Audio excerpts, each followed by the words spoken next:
all are doing good, and we are here with the syllabus discussion of class 10 of mainly maths, science and English. We will discuss each and every syllabus, but we will start with maths.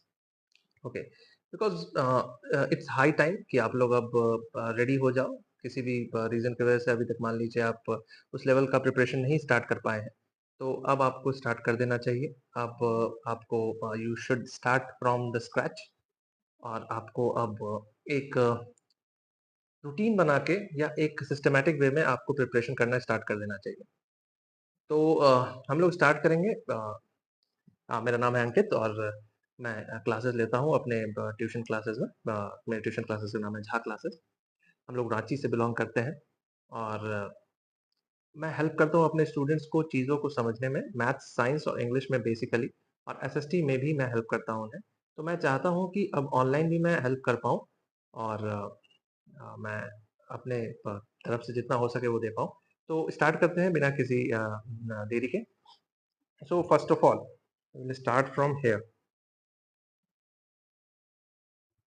Course structure for class 10. Class 10 का course structure क्या है ये आपको पता होना चाहिए सबसे पहले. ठीक है, कोर्स स्ट्रक्चर क्या है. तो फर्स्ट ऑफ ऑल देखें तो कितने सारे इसमें यूनिट्स हैं.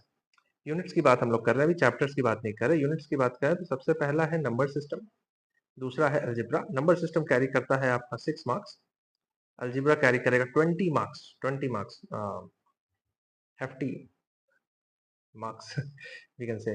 फिर कोऑर्डिनेट ज्योमेट्री का भी 6 मार्क्स है ना. फिर ज्योमेट्री है आपकी, इसमें भी सेवरल चैप्टर्स आ जाते हैं, ये 15 मार्क्स की है. फिर आपकी आती है ट्रिग्नोमेट्री, जिसमें कि 2 चैप्टर्स हैं, इंट्रोडक्शन एंड सम एप्लीकेशंस. ये 12 मार्क्स कैरी करती है. इसको लेके सब में बहुत ही ज्यादा टेंशन बना हुआ है ट्रिग्नोमेट्री को लेके स्टूडेंट्स में. तो मैं कहूंगा कि टेंशन वाली बात है नहीं, इसको बहुत अच्छे तरीके से हम लोग देखेंगे, और with the help of several kind of solutions, with the help of several kind of strategies and with the help of several kind of tricks, इसको बहुत अच्छे तरीके से हम लोग सॉल्व करेंगे. फिर है मेंसुरेशन. मेंसुरेशन का भी 10 मार्क्स है. ये पूरा स्कोरिंग है. मेंसुरेशन के 10 में से 10 आप फिक्स कर सकते हो. ठीक है, अगर एक बार अच्छे से समझ गए तो. फिर आता है आपका स्टैटिस्टिक्स एंड प्रोबेबिलिटी. ये भी बहुत ही आसान चैप्टर है. आईसीएससी में तो क्लास 7th में पढ़ाए जाते हैं प्रोबेबिलिटी. प्रोबेबिलिटी कुछ नया लग रहा होगा आप लोगों को, स्टैटिस्टिक्स से तो आप अवेयर हैं ही. ठीक है, तो ये भी कुछ नहीं है, ये भी आपका फुल ऑन स्कोरिंग है. तो 11 मार्क्स टोटल मिला के आपके हो जाते हैं 80 मार्क्स. ठीक है, तो 80 मार्क्स के लिए हम लोग को क्या करना है, मेहनत करना है, ताकि हम लोग इसमें एक्सेल कर सके, है ना. तो स्टार्ट करते हैं नंबर सिस्टम से. नंबर सिस्टम में देखिए क्या क्या है, हम लोग वो देखेंगे. जितने भी चैप्टर्स हम लोग देख रहे हैं उसमें क्या क्या है वो हम देखेंगे, और उसको कैसे करना है वो भी हम देखेंगे. ठीक है, पहले मैं इसको थोड़ा कम करके देखता हूँ. ये ठीक है, आई थिंक ये ठीक है.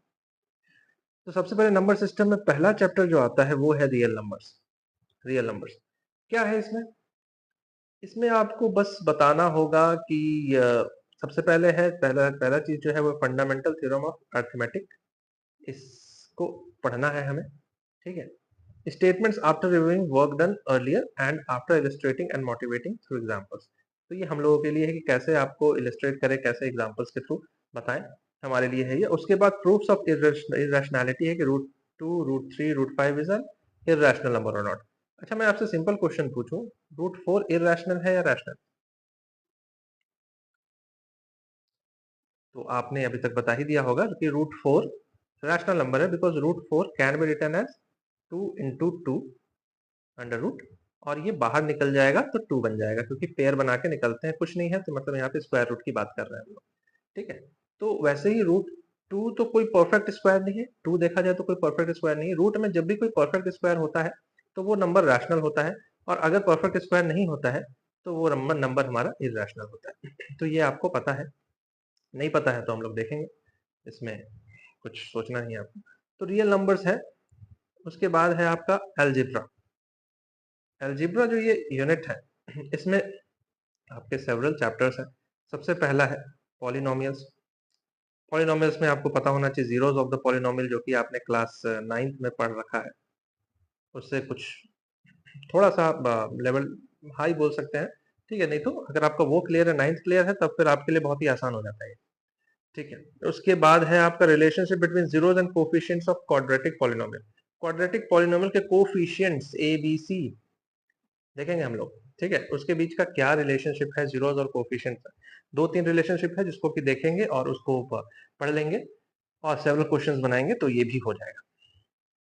फिर है आपका आता है अलजेब्रा का सेकंड चैप्टर, जिसका नाम है pair of linear equation in two variables.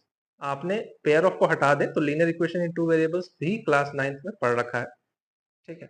तो अब पेयर में उसको देखना है हम लोग को। फिर सेवरल मेथड्स है इसमें, सब्स्टिट्यूशन मेथड, एलिमिनेशन मेथड और भी मेथड्स है जिसके थ्रू आपको क्वेश्चन सॉल्व करना है इस चैप्टर में, ठीक है। तो इसमें सबसे पहले क्या है देखते हैं हम लोग, pair of linear equation in two variables है, ठीक है।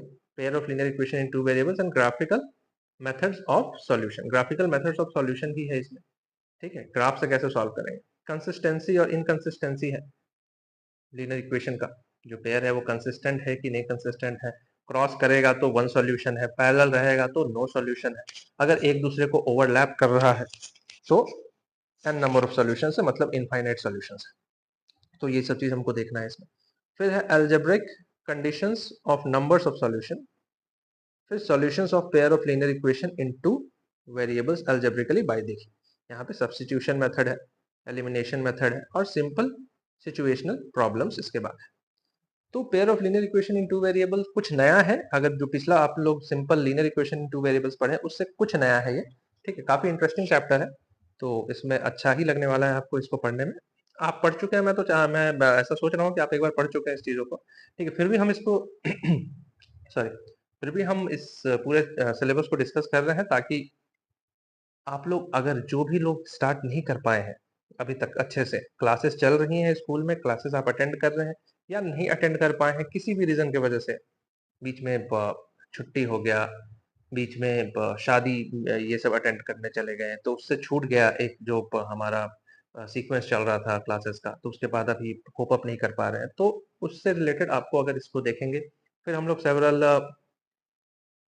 चैप्टर्स स्टार्ट करेंगे बनाना, क्वेश्चंस बनाएंगे, वर्कशीट करेंगे, तो फिर आपको काफी समझ में आएगा, काफी मजा भी आएगा। तो चलिए देखते हैं, ये थर्ड है अलजेब्रा का क्वाड्रेटिक इक्वेशन। क्वाड्रेटिक इक्वेशन में आपको क्या पढ़ना है, standard form of a quadratic equation ax square plus bx plus c equal to 0 होता है, ये आपको पता होना चाहिए। Solutions of quadratic equation, only real roots आपको पढ़ना है, नॉन रियल रूट्स नहीं पढ़ना है। फैक्टराइजेशन मेथड से इसको पढ़ेंगे हम लोग, and by using quadratic formula use करके भी इसमें सॉल्यूशंस है, वो भी हमें देखना है। फिर relationship between discriminants and nature of roots, discriminant क्या होता है वो भी देखेंगे, और नेचर ऑफ रूट्स, डिस्क्रिमिनेंट्स के बेसिस पे हम लोग बता सकते हैं कि नेचर ऑफ रूट्स क्या होगा, जो गिवन हमारा क्वाड्रेटिक इक्वेशन है उसका। तो ये है आपका। उसके बाद क्या है, situational problems based on quadratic equation related to day activities to be incorporated, ये हम लोग करेंगे। जनरली ये सब चीज छोड़ देते हैं स्कूल्स में, ठीक है, लेकिन यहाँ पे हम लोग इस चीज को करेंगे, सिचुएशनल प्रॉब्लम्स को, ठीक है, डे टू डे लाइफ से रिलेटेड, क्योंकि अब सीबीएसई जो नया न्यू एजुकेशन पॉलिसी आई है, ठीक है, उससे रिलेटेड जो है आपका सिचुएशनल प्रॉब्लम्स ये सब पे ज्यादा ध्यान दे रही है, केस बेस्ड क्वेश्चंस पे ज्यादा ध्यान दे रही है। फोर्थ आता है हमारा अलजेब्रा में अरिथमेटिक प्रोग्रेशन, एपी जिसको बोलते हैं, न्यू है आपके लिए, ये चैप्टर न्यू है, बट अगेन इजी है और इंटरेस्टिंग भी है, ठीक है। इजी और इंटरेस्टिंग दोनों है।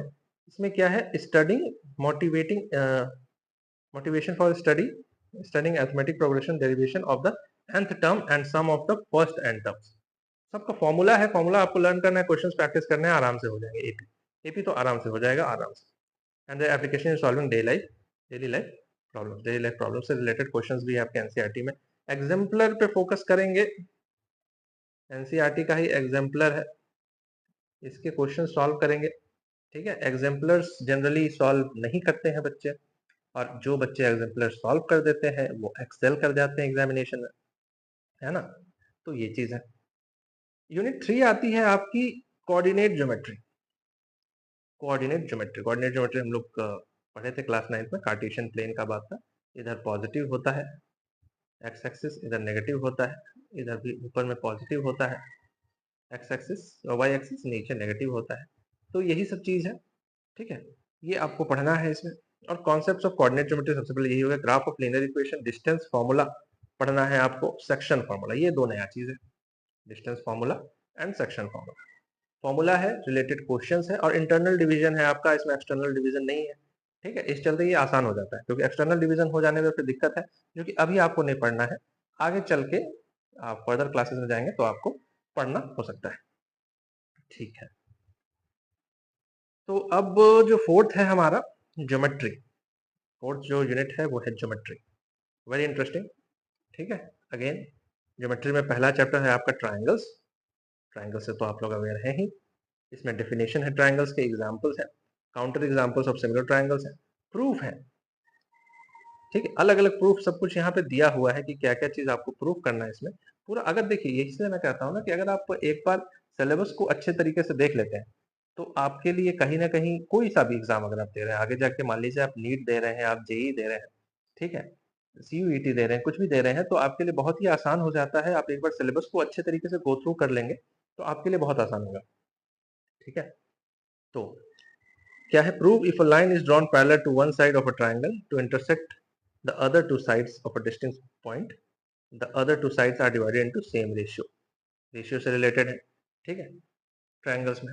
तो और क्वेश्चन नंबर 2, ये पॉइंट 2 है, motivate if a line divides two side of a triangle in the same ratio the lines are parallel to the third side.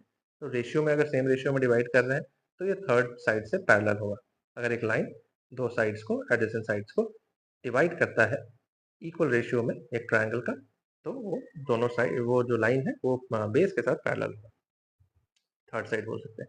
फिर if in two triangles the corresponding angles are, अगर equal है, corresponding angles equal है, their corresponding sides are proportional and the triangles are similar.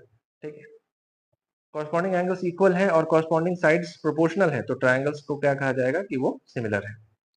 ये भी है। फिर fourth में आपका क्या है, if the corresponding sides of two triangles are proportional. देखिए, देख रहे हैं यहाँ पे आपका जो भी सिलेबस है, इस ट्राइंगल्स के अंदर जितने क्वेश्चंस के टाइप है वो सब भी डाल दिया है सिलेबस में, जो कि बहुत अच्छी बात है। ठीक है, तो क्या है fourth, the corresponding sides of two triangles are proportional, their corresponding angles are equal and the two triangles are similar. अगर कॉरस्पॉन्डिंग साइड्स प्रोपोर्शनल है तो उनके कॉरस्पॉन्डिंग एंगल्स इक्वल होंगे और वो जो दो ट्राइंगल होगा वो सिमिलर होगा। ठीक है, सिमिलैरिटी की बात करें, इसमें हम लोग कॉन्ग्रुएंसी की बात नहीं कर रहे हैं, कॉन्ग्रुएंसी आप क्लास 9 में पढ़ चुके हैं। ठीक है, इसमें कॉन्ग्रुएंसी ऑफ ट्राइंगल्स नहीं है, इसमें सिमिलैरिटी ऑफ ट्राइंगल्स है। ठीक है, जो कि कॉन्ग्रुएंसी से भी इजी है, इतना मैं आपको बता सकता हूँ।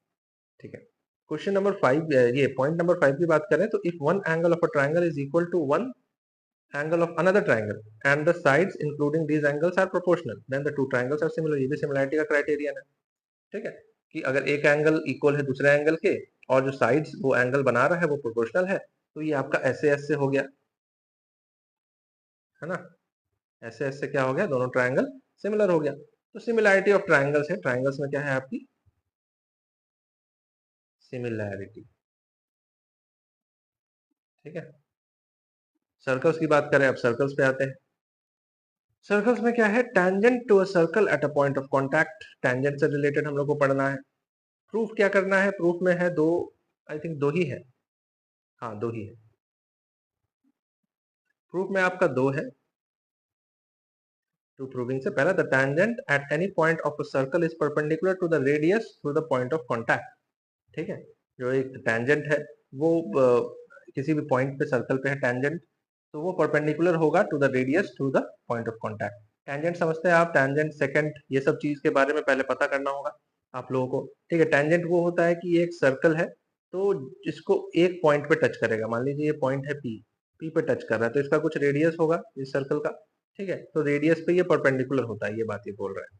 ठीक है, to the point of contact.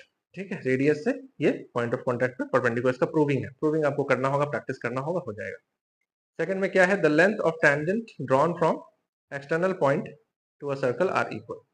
External point से कोई सा भी दो टैंजेंट ड्रॉ कर रहे हैं, दो ही टैंजेंट ड्रॉ कर पाएंगे हम लोग, उससे ज्यादा ड्रॉ नहीं कर सकते हैं जिस पर टच करेंगे कि फिर ये यहाँ से चला जाएगा। तो वो जो टैंजेंट्स होता है वो इक्वल होता है, ये बोल रहा है। तो दो प्रूफ है सर्कल्स में। बात करें ट्रिग्नोमेट्री की, ट्रिग्नोमेट्री में क्या है, ट्रिग्नोमेट्री में क्या है, नया चैप्टर है तो ट्रिग्नोमेट्री। पहला है इंट्रोडक्शन, दूसरा है ट्रिग्नोमेट्रिक आइडेंटिटीज, ठीक है, और तीसरा है हाइट एंड डिस्टेंसेस जो ये बोल रहा है। देखा जाए तो ट्रिग्नोमेट्री आइडेंटिटीज आपके फर्स्ट चैप्टर में ही इंक्लूडेड है, इंट्रोडक्शन टू ट्रिग्नोमेट्री में, और ये जो 3 है हाइट एंड डिस्टेंसेस, ये आपका जो है ये आपका है some applications of trigonometry from the old book, ठीक है। तो इंट्रोडक्शन टू ट्रिग्नोमेट्री में क्या है, trigonometric ratios of an acute angle of a right triangle, ठीक है, acute angle of right triangle की ही बात हम लोग कर रहे हैं यहाँ पे। एक्यूट मतलब जान रहे हैं आप, लेस देन 90, ठीक है, उसका हम लोग रेशियोज पढ़ेंगे। Proof of their existence, well defined proof, कैसे वो एग्जिस्ट कर रहा है उसका प्रूविंग होता है कि tan sec cot cosec ये सब, ठीक है।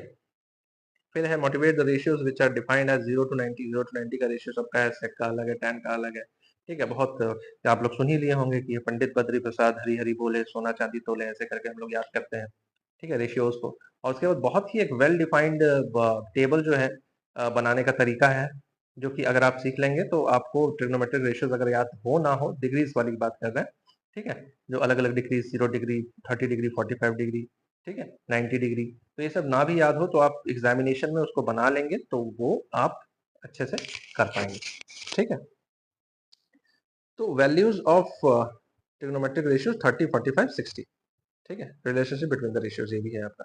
ट्रिग्नोमेट्रिक आइडेंटिटीज में एक ही आइडेंटिटी है आपका, proof and application of identity sin square a plus cos square a equals to 1, only simple identity to be given. बहुत ही सिंपल कर दिया गया है, पहले तो आपका 2 और आइडेंटिटीज थे, 3 आइडेंटिटीज थे, अब एक ही आइडेंटिटी रख दिया गया है, तो ये आपके लिए आसान ही हो गया है, ठीक है। लेकिन जो बाकी 2 आइडेंटिटीज हैं उसका यूज है 8.3, नए वाले बुक की बात कर रहे हैं, 8.3 एक्सरसाइज जो है उसका क्वेश्चन नंबर 4 में उसका यूसेज है, ठीक है।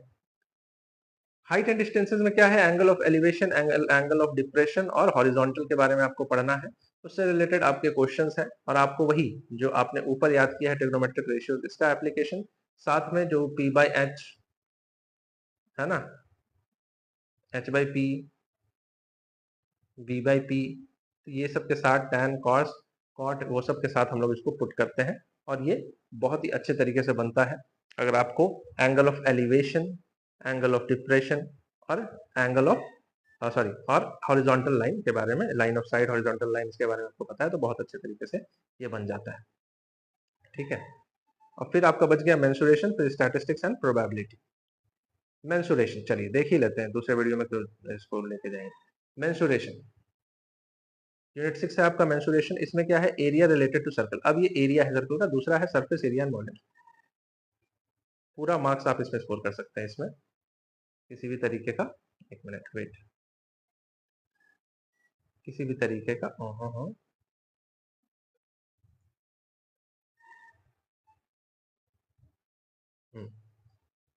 किसी भी तरीके का इसमें आपको कंफ्यूजन नहीं होना चाहिए, आप अच्छे से इसमें स्कोर कर सकते हैं। पहला है एरिया रिलेटेड टू सर्कल, इसमें area of sectors segments of a circle का है, ठीक है। सेक्टर क्या होता है, सेगमेंट क्या होता है, आपको पता होना चाहिए, ठीक है। सेक्टर और सेगमेंट, सेक्टर सेगमेंट, ठीक है, देखेंगे हम इसको। Problem based on area and perimeter, circumference of the above said plane figures, in calculating area of segment of a circle, problem should be restricted to central angle 60 degree, 90 degree and 120 degree। बस यही 3 central angle से related questions होगा, और भी आसान हो गया, बताइए। तो ये काफी स्कोरिंग है। फिर सरफेस एरिया एंड वॉल्यूम्स की बात करें तो surface area and volumes of combination of any two of the following, मतलब कॉम्बिनेशन होगा questions, cube, cuboid, sphere, hemisphere और राइट सर्कुलर सिलेंडर, इससे रिलेटेड आपको सारे फॉर्मूलाज लर्न करने होंगे। और इससे इसमें एक दो, जैसे फॉर एग्जांपल आपका क्वेश्चंस कैसा आ सकता है, क्वेश्चन आ सकता है कि एक स्क्वायर है, ठीक है, या सॉरी एक क्यूब है, उसके ऊपर एक कोन है, ठीक है, सिलेंड्रिकल कोन है, उससे रिलेटेड आपके क्वेश्चन आ सकते हैं। दोनों का आपको फाइंड करना है, सरफेस एरिया हो सकता है, टोटल सरफेस एरिया होता है, वॉल्यूम होता है, तो ये सब आपको पता होना चाहिए। तो कुछ फॉर्मूलाज को लर्न करके उसके बाद प्रैक्टिस करके इसको पूरी तरीके से हम लोग कवर कर सकते हैं, surface area and volume. Last आपका यूनिट आता है statistics and probability, statistics and probability. इसमें क्या है, स्टैटिस्टिक्स है जो कि बचपन से तो नहीं पढ़ रहे हैं, लेकिन हाँ आप लोग क्लास 7 में तो पढ़े ही पढ़े हैं, mean median mode, mean median mode है इसमें ऑफ ग्रुप डेटा, ठीक है। Bimodal situation to be avoided, bimodal, दो इसमें 2 मोड आ रहा है वो सिचुएशन अवॉइड करना है, ये भी आपका क्या हो गया, आसान हो गया। ठीक है। तो मीन मीडियन मोड है स्टैटिस्टिक्स में, उससे रिलेटेड क्वेश्चन है। प्रोबेबिलिटी की बात करें तो इसमें क्लासिकल डेफिनेशन ऑफ प्रोबेबिलिटी है, simple problems on finding the probability of an event, probability of an event PE जो हम लोग निकालते हैं, ठीक है, number of possible outcomes divided by total number of outcomes, उसी पे एक फॉर्मूला है, उस पे क्वेश्चंस है। बहुत ही आसान है ये चैप्टर भी। तो इसके साथ सिलेबस डिस्कशन हमारा कंप्लीट होता है मैथ्स का, ठीक है। तो मैथ्स के बाद हम लोग अभी साइंस का सिलेबस डिस्कशन करेंगे, फिर उसके बाद हम लोग इंग्लिश का सिलेबस डिस्कस करेंगे, और भी जो फर्दर आपके सब्जेक्ट्स है उसका भी सिलेबस डिस्कशन हम लोग करेंगे, ठीक है। और side by side syllabus discussion जैसे ही हमारा कंप्लीट हो जाएगा, उसके बाद हम लोग स्टार्ट कर देंगे चैप्टर्स सॉल्व करना, क्वेश्चन सॉल्व करना, और आपको कॉन्सेप्ट से स्टार्ट करेंगे, कॉन्सेप्ट से हमारा स्टार्ट होगा क्लासेस, ठीक है, जो कि हमारे क्लासेस के स्टूडेंट्स के लिए बिल्कुल फ्री होगा, और आपके लिए भी फ्री होगा यूट्यूब पे, ठीक है। क्लास जो हमारे करते हैं ऑफलाइन क्लास बच्चे, वो लोग उसको देख पाएंगे रिवीजन के तौर पे, और आप लोग भी इसको देख पाएंगे, ठीक है। तो उसके साथ साथ हम लोग आपको वर्कशीट भी प्रोवाइड करेंगे, क्वेश्चन पेपर्स भी प्रोवाइड करेंगे अपने क्लासेस की तरफ से। तो इसके साथ आज का क्लास हम लोग यहाँ पे जो आज की वीडियो है उसको हम लोग एंड करते हैं, और होप करते हैं कि आप लोग सिलेबस को गो थ्रू करें अच्छे से, और एक अच्छे माइंडसेट से स्टार्ट करें क्लास 10th का बोर्ड्स का प्रिपरेशन। अभी भी टाइम है, काफ़ी टाइम है, टाइम गया नहीं है, लेकिन हाँ अब लेट करेंगे तो फिर दिक्कत होगा। तो चलिए, okay, have a good day, thank you.